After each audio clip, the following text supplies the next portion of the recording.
following angles in degree, minutes, and second. We know that 1 degree is equal to 60 seconds and 60 minutes. 1 degree is equal to 60 minutes and 1 minute is equal to 60 seconds. तो अभी हम example लेंगे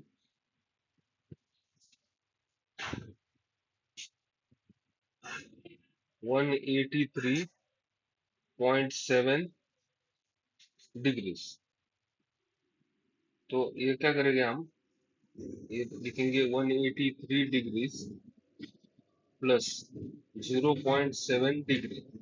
अभी ये degree को हम minutes में convert करें तो 183 डिग्रीज प्लस 0.7 इंटू 60 मिनट्स, ये बन गया 183 डिग्रीज प्लस 42 मिनट्स। तो ये आ जाएगा 183 डिग्रीज एंड 42 मिनट्स। अभी सेकंड एग्जांपल है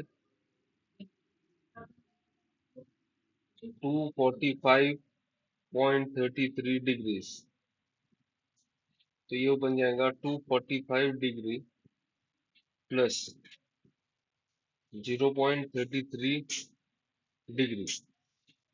अभी इसे मिनट में कन्वर्ट करेंगे 245 डिग्रीज प्लस 0.33 इंटू 60 मिनट्स में हो जाएगा। तो इसका मल्टीप्लिकेशन आ जाएगा 245 डिग्रीज प्लस 19.8 मिनट्स। अभी इसे सेकंड में कन्वर्ट करना पड़ेगा। ये 245 डिग्री प्लस 19 मिनट्स और प्लस 0.8 मिनट्स। अभी इसे हम सेकंड्स में कन्वर्ट करेंगे। ये 245 डिग्रीज, अभी 245 डिग्रीज, ये आएगा 19 मिनट्स और प्लस आएगा 0.8 इंटू 60 सेकेंड्स। ये बन जाएगा 245 डिग्री 19 मिनट्स एंड 48 seconds।